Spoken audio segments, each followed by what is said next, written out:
అందరికీ మరణాత దేవుని వాక్యం చదువుకుందాము. నిర్గమకాండము 28వ అధ్యాయము ప్రారంభ 2 వచనాలు మనము చదువుకుందాము.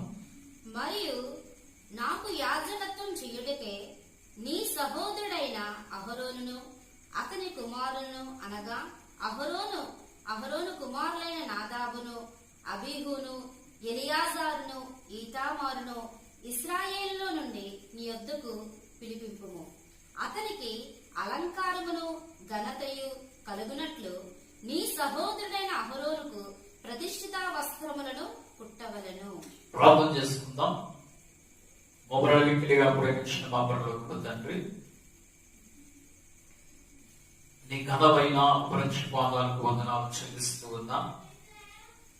నేటి 28వ దినాన్న నీ వాక్య వర్తమానమును తండ్రి వినిపించుటకు నీవు ఇచ్చిన కృపను బట్టి నీకు స్తోత్రాలు చెల్లిస్తూ ఉన్నా.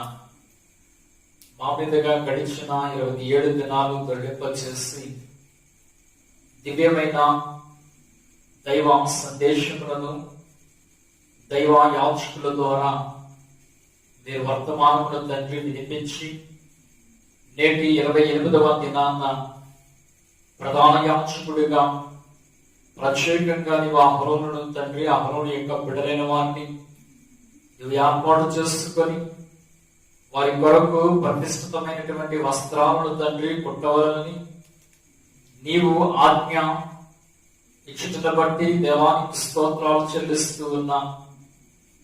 ఈ దినాధ్యాయం యొక్క వివరణ మీరే మాతో మాట్లాడండి. మమ్మల్ని మీరు వెలిగించండి. నీ వాక్యము చేత మమ్మల్ని మీరు బలపరచుమని, భద్రపరచుమని మా మంచి బాగుపడైనటువంటి యేసు నామమున ప్రార్థన అడిగి వేడుకుంటూ ప్రార్థిస్తున్నాము తండ్రి, ఆమేన్. ముందుగా నాకు ఈ అవకాశమును అనుగ్రహించినటువంటి తిరుపతి దేవునికి నా ప్రత్యేకమైనటువంటి మరణాలను తెలియజేస్తూ ఉన్నాను. అదేవిధంగా ఈ మరణాత గాస్పెల్ టీవీ యూట్యూబ్ ఛానల్ నిర్వహించినటువంటి కార్యకర్తస్ అయినటువంటి మా యొక్క సహోదరులకు ప్రత్యేకమైనటువంటి మరణాలను తెలియజేస్తూ ఉన్నాను. అలాగే ఆత్మీయ తండ్రి గారైనటువంటి కె రాజారావు గారికి, అమ్మగారికి కూడా నా వందన మరణాలు తెలియజేస్తూ ఉన్నాను. లేదా మరి మోషే అనబడేటువంటి దైవచనుడు మన తండ్రి గారైనటువంటి దేవదాసయ్య గారి ద్వారా 40 దినాలు జ్ఞానించుటకు దేవుడు కృప చూపించిన వాడై ఉన్నాడు. అందుకు ప్రభుకి ఎంతో మహిమ. మరి ముఖ్యంగా మనం గమనించినట్లయితే నేటి 28వ అధ్యాయములో మనం చూడగలిగినట్లయితే ఐగుప్తు దేశం నుండి ఇశ్రాయేలు యొక్క ప్రజలను బయటకు రాకముందు ఆది కాండములో కుటుంబ పెద్దలు యాచకులుగా వ్యవహరిస్తూ బలిని అర్పించినట్లు ఆది కాండము 8వ అధ్యాయము 20వ వచనమును బట్టి నోవాహు ఆ కుటుంబ పెద్దగా పాపం విషయములో బలిని అర్పించినట్లు మనం చూస్తూ ఉన్నాము.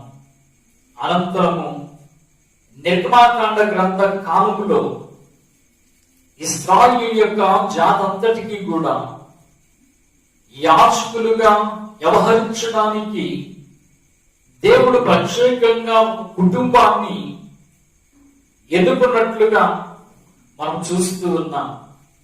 ఆ కుటుంబమే అహరోను, అహరోను యొక్క బిడ్డలైన వారు.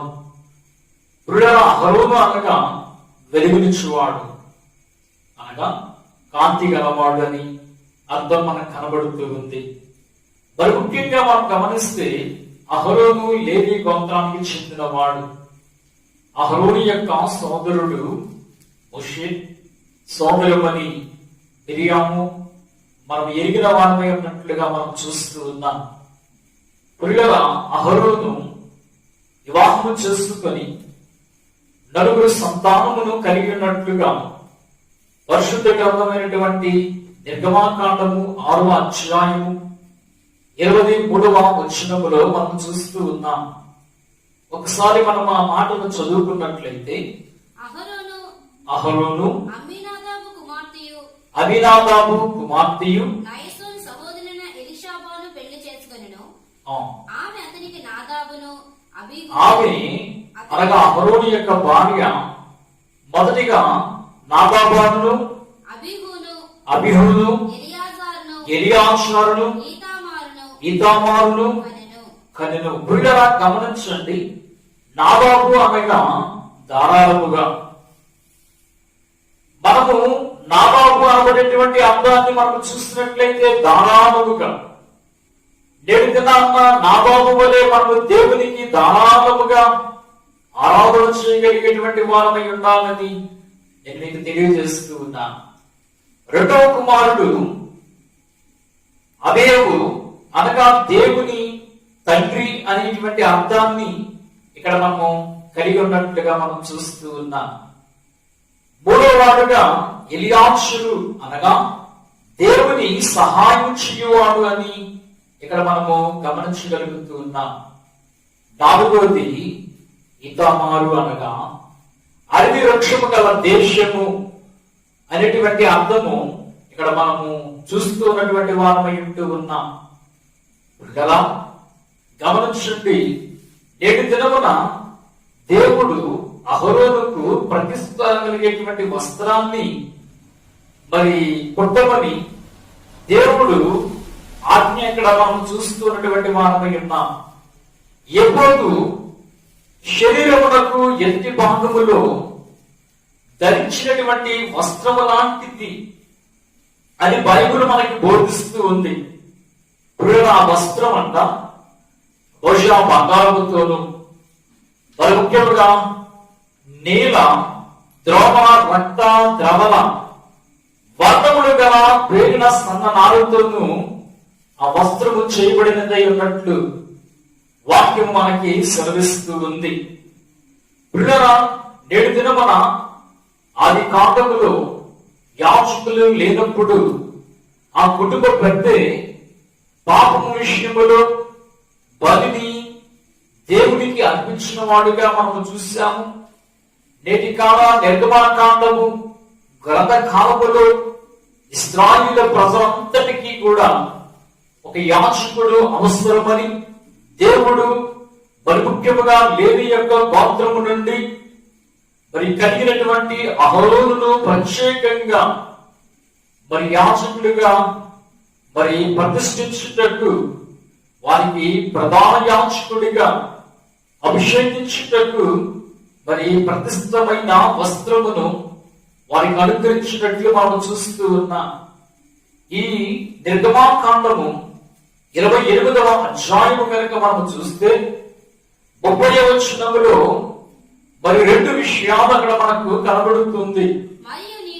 మరియు నీవు న్యాయ విధానమైనటువంటి ఒక పథకములో ఉరేము, తుమ్మేము అను వాటిని ఉంచవలను.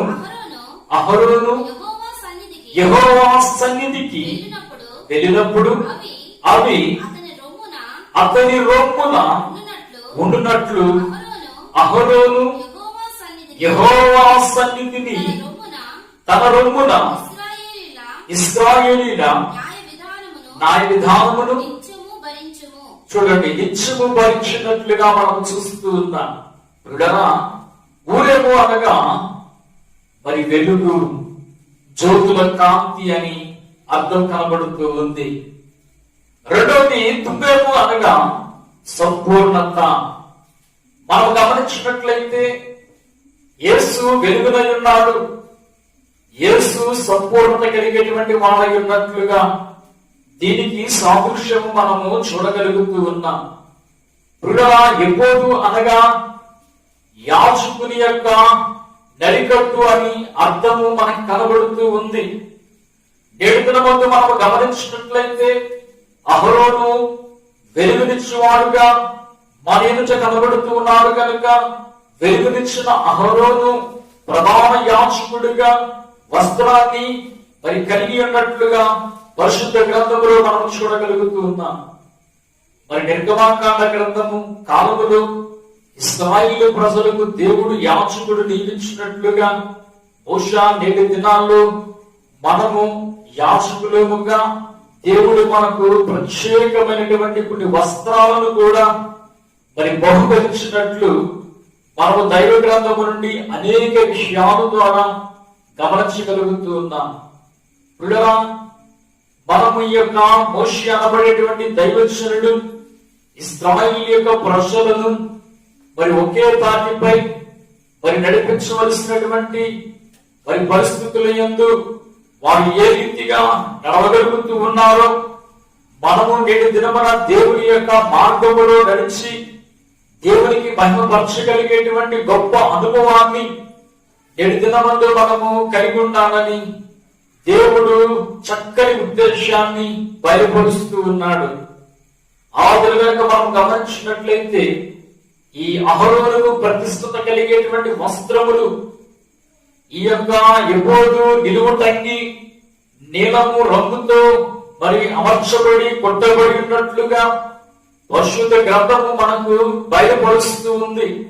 ప్రధాన యాజకులకు ప్రతిష్ఠ వస్త్రములు ఎలాగునైతే దేవుడు సిద్ధపరిచి జ్ఞానాత్మ ద్వారా వారికి పనిని అప్పగించాడో నేటి దిన కాలములో ఉన్నటువంటి క్రైస్తవులకు కూడా దేవుడు మరికొన్ని వస్త్రములను బహుకరిస్తూ ఉన్నాడు.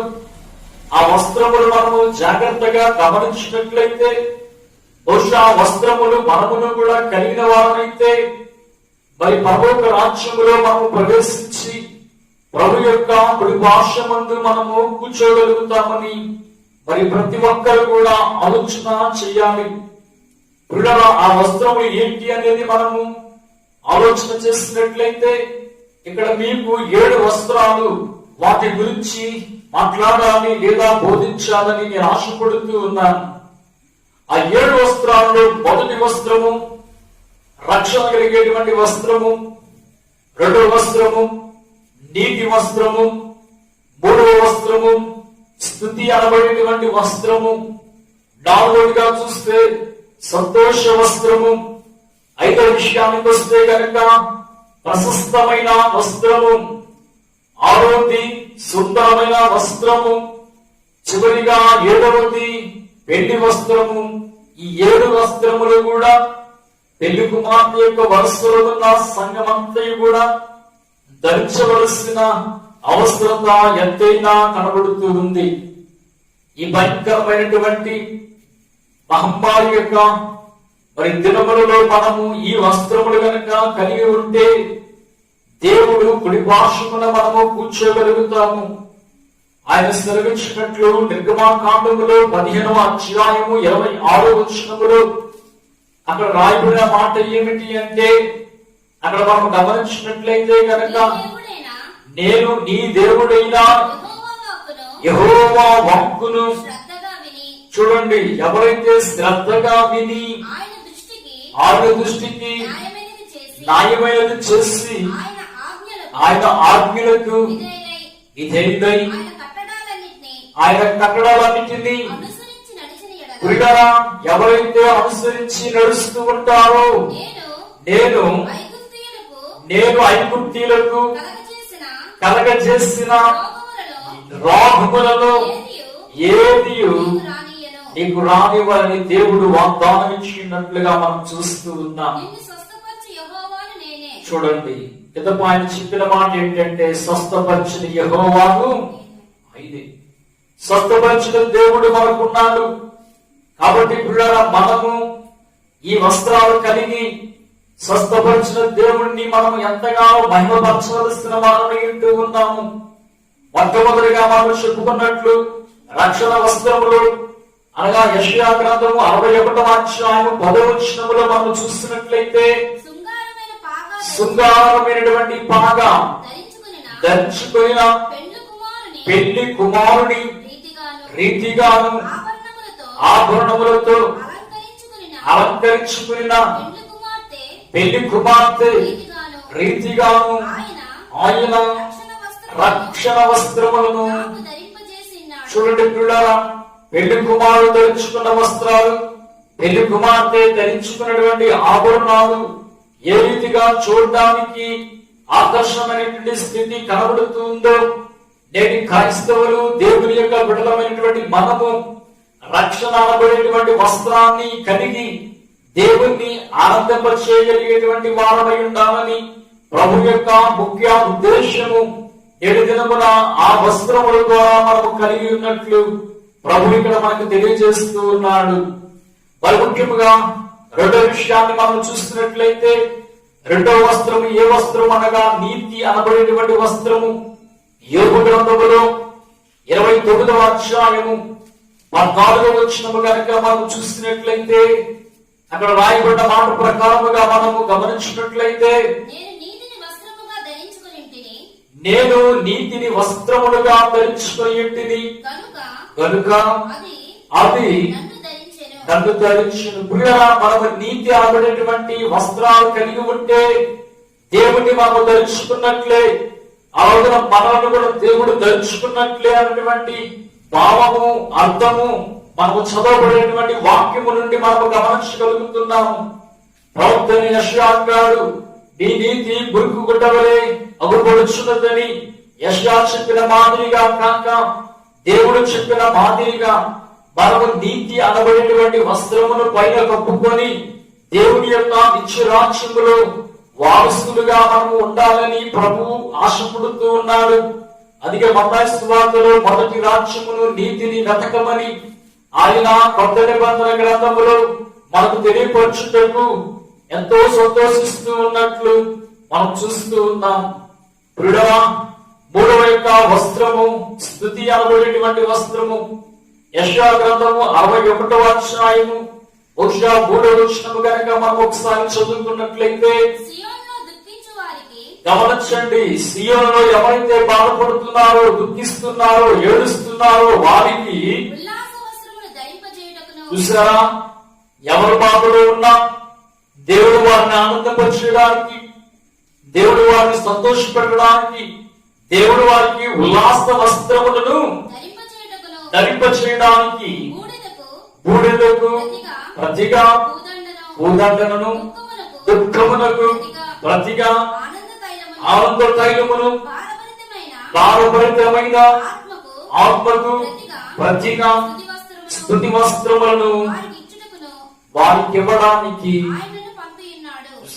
దేవుడు తన బిడ్డను పంపడానికి, తానే స్వయంగా కొన్ని సందర్భంలో రావడానికి కారణము మనము చదువుకున్నటువంటి వాక్యము నుండి మనము గమనించగలుగుతున్నాము. నేటి దినమున స్తుతి అనబడేటువంటి ఈ వస్త్రము మనము కలిగి ఉండాలి. మన తండ్రి గారు అంటారు, అబ్బాయి నువ్వు స్తుతి చేస్తే నీ స్థితి మారుతుందని ఆయన అనేక మార్లు మనకు తెలియపరచుటకు ఎంతో సంతోషపడుతూ ఉన్నవారై ఉంటూ ఉన్నారు. కాబట్టి ప్రియులారా, ఈ వస్త్రము ప్రతి ఒక్కరు కూడా కలిగి ఉండవలసిన అవసరత పూర్తిగా ఉందని నేను మీకు మనవి చేస్తూ ఉన్నాం. అలాగే చూసినట్లయితే 4వదిగా సంతోషం అనేటువంటి వస్త్రము. కీర్తనకారుడు 30వ అధ్యాయము 12వ వచనం కనుక మనం చూసినట్లయితే, కీర్తన గ్రంథము, నీవు నా గోనె పట్టను విడిపించి సంతోష వస్త్రము. ఆలోచించండి ప్రియులారా, గోనె పట్ట దేనికి సాదృశ్యమో, దుఃఖమునకు సాదృశ్యముగా కనబడుతున్నటువంటి వాటిని దేవుడు దుఃఖమును తీసివేసి మనకు ఎంతో గొప్ప సంతోషాన్ని మరి అనుగ్రహించడంలో దేవుడు ఎంతో ఇష్టపడుతూ ఉన్నవాడుగా కనబడుతూ ఉన్నట్లు మనం చూస్తూ ఉన్నాం. ఏడు దినమున ఈ 4వ వస్త్రము సంతోష వస్త్రము. మనం ఎప్పుడు సంతోషంగా ఉంటాము? లోకానుసారమైనటువంటి స్థితిలో లోకము అనేక వాటిని కలిగి ఉన్నప్పుడు సంతోషాన్ని కలిగి ఉండడం కాదు, కానీ దేవుని యొక్క సంతోషమును మనం కలిగి ఉండాలి. ఉదాహరణకి ఒక వ్యక్తి అంటాడు, యేసు నాలో ఉంటేనే సంతోషం. యేసు నీలో ఉంటేనే సంతోషం. కనుక యేసు మనలో ఉండాలి. అది వస్త్ర రూపములో కాదు, గాని అంతరంగములో మనము యేసును కలిగిన వారమై గొప్ప బహిరంగమైనటువంటి వస్త్రముల ద్వారా మనము ప్రదర్శించేటువంటి బిడ్డలుగా ఉండాలని దేవుడు మన నుండి కోరుతూ ఉన్నాడు. అలాగే గమనించినట్లయితే 5వదిగా మనం చూస్తే ప్రశస్తమైన వస్త్రము. కొత్త నిబంధన గ్రంథములో లూకా సువార్త 15వ అధ్యాయం 22వ వచనం కనుక మనం చూస్తే అయితే అక్కడ తప్పిపోయినటువంటి కుమారుడు కూర్చున్నటువంటి సంగతులు కనబడుతూ ఉన్నాయి. అయితే తండ్రి తన దాసుని చూచి ప్రశస్తమైన వస్త్రము త్వరగా తెచ్చి వీరికి కట్టి వీరికి చేతికి ఉంగరాన్ని పెట్టి సిద్ధపాటు కలిగినటువంటి చెప్పులను తొలగించినట్లుగా, ఉంగరం అనగా రాజు యొక్క ముంగుర్తుగా, అధికారములకు ముంగుర్తుగా దేవుడు తండ్రి ద్వారా కుమారుడికి ఇచ్చినటువంటి గొప్ప వరము, గొప్ప ధన్యతని మనం చూస్తూ ఉన్నాము. యశోదేపురులారా, ఈ రోజు తల్లిదండ్రుల మాట బిడ్డల వెనుక వారు ఏదో లాభమును గడించుతామని చాలా వరకు తండ్రి యొక్క ఆస్తిని విస్తారముగా లక్షలతో ఖర్చు పెట్టేటువంటి బిడ్డలు నేడు దినమున కూడా లేకపోలేదు. కాబట్టి గమనించండి, ఇక్కడ దేవుడు మనకు ప్రశస్తమైన వస్త్రాన్ని, సిద్ధపాటు కలిగిన వస్త్రాన్ని, అధికారముతో కూడిన వస్త్రాన్ని దేవుడు మన కొరకు సిద్ధపరిచినట్లుగా మనం చూస్తూ ఉన్నాము. ఆ ప్రకారముగా మనం గమనించినట్లయితే ఆ రోజుగా మనం చూస్తే సుందరమైనటువంటి వస్త్రము మనం పాడుకుంటాం. యేసు వంటి సుందరుడు ఎవ్వరు ఈ భూమిలో ఎన్నడు నేను చూడలేదిక చూడబోనుగా. నిజమే, నేడు దినాన్న యేసు వంటి సుందరుడు ఎవరు లేరు. కానీ తన బిడ్డలమైనటువంటి మనలను సుందరుడుగా మనకు కలగ చేయడానికి, సుందరుడుగా మనలను తయారు చేయడానికి ఆయన సుందరమైనటువంటి వస్త్రాన్ని మన కొరకు ఏర్పాటు చేసిన వాడు ఉన్నట్లుగా కూడా పరిశుద్ధ గ్రంథము నుండి యెషయా గ్రంథము 52వ అధ్యాయం 1వ వచనములో మనం చూస్తున్నటువంటి మాటను బట్టి మనం చెప్తూ ఉన్నాం. సియోను లెమ్ము, లెమ్ము, నీ బలము ధరించుకొనుము, పరిశుద్ధ పట్టణమైన యెరూషలేమా, నీ సుందరమైనటువంటి వస్త్రములను ధరించుకొనుము. గమనించండి, లెమ్ము, లెమ్ము, నీ సుందరమైనటువంటి వస్త్రాలను అలంకరించుకో, ధరించుకో. అలంకరణ ఘనతకు అహరోనును తండ్రి ఎలాగో ప్రతిష్ఠించి అభిషేకించుకునేటకు దేవుడు ఇష్టపడుతూ ఉన్నాడు. నేటి కాల విశ్వాసులైన మనలను, దేవుని బిడ్డలైనటువంటి మనలను దేవుడు ఈ వస్త్రములను ఏర్పాటు చేసి ఎంతో ఆనందాన్ని కలిగి ఉన్నట్లుగా మనం చూస్తూ ఉన్నాం. మరి ముఖ్యంగా చివరిగా చూస్తే పెళ్లి వస్త్రము. మత్తయి సువార్త 22వ అధ్యాయం 11వ వచనం కనుక మనం చూసినట్లయితే అక్కడ రాయబడిన మాటను బట్టి మనము గమనించినట్లయితే రాజు కూర్చున్న వారిని చూడ లోపలికి వచ్చి అక్కడ పెళ్లి వస్త్రము ధరించి కొనని. చూడండి పిల్లారా, దేవుడు వివాహపు సమయమునకు ఆ యొక్క రాజమందిరములోనికి వచ్చి మరి పెళ్లి కుమార్తె వరుసలో ఎవరైతే లేరో వారిని ప్రభు అక్కడ చూసి వారిని అక్కడ నుండి మరి బయటకు వెళ్ళగొట్టినట్లుగా మనము లేఖనాల్లో చూస్తూ ఉన్నాం.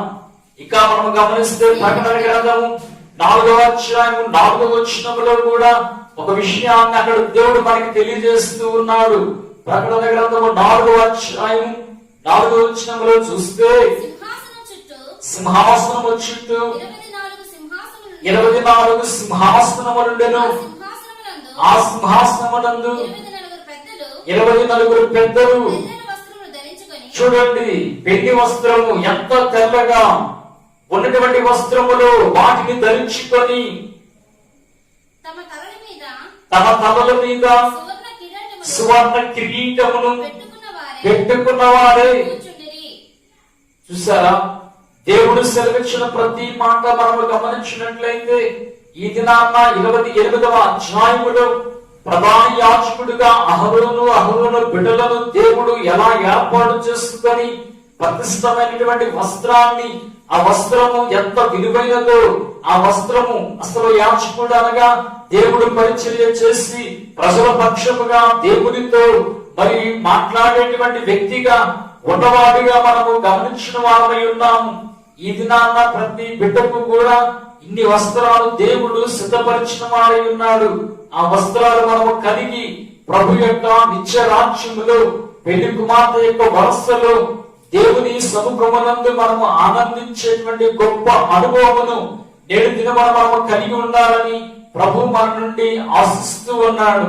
నేడు దిన ఈ 40 రోజులు 40 టానిక్లు మనము కలిగిన వారమై ఉంటే ఏ రోగము కూడా మన మీదకు కానీ, మన గృహాల మీదకు కానీ, మన ప్రాంతాలకు మీదకు కానీ దేవుడు ఎంత మాత్రమును కూడా రప్పించడని ఆయన వాగ్దానం చేస్తూ ఉన్నాడు. నిజానికి వాగ్దానం చేస్తున్న వాడు నమ్మదగిన వాడు, నీతిమంతుడు గనుక అట్టి నమ్మదగిన వాడైనటువంటి బిడ్డలము మనము, నీతిమంతులైనటువంటి బిడ్డలము మనము, అట్టి నీతిని మనము కలిగి ఈ వస్త్రాలను మనము ధరించుకొని ఈ వస్త్రాలను మనము వాటిని కలిగి ప్రభు యొక్క నిత్య రాజ్యములో ఆయన బిడ్డల వల్లే సింహాసనం ఎక్కేటువంటి ధన్యత నేటి దినమున ప్రభు ఈ కొద్ది మాటల ద్వారా ఈ 28వ అధ్యాయం యొక్క మరి వివరణ ద్వారా దేవుడు మనందరికీ అనుగ్రహించి బలపరిచి భద్రపరిచి నడిపించును గాక. ఆమేన్. ప్రార్థన చేసుకుందాం. మమ్మల్ని మిక్కిలిగా ప్రేమించిన మా తండ్రి, నీకు అనేక నమస్కారాలు. అయోగ్యుడైన నన్ను నిలవబెట్టుకొని ఈ 28వ అధ్యాయం యొక్క వివరణ, క్లుప్త వివరణ తండ్రి మీ బిడ్డలకు వినిపించి ఉండగా నిన్న మీ బిడ్డలు విశ్వసించి వాటి ప్రకారముగా తండ్రి నడుచుకోగల ధన్యత దేవా మీ బిడ్డలకు మీరు అనుగ్రహించమని బలపరచమని ఈ కార్యక్రమం వీక్షిస్తున్న ప్రతి ఒక్కరిని దీవించండి.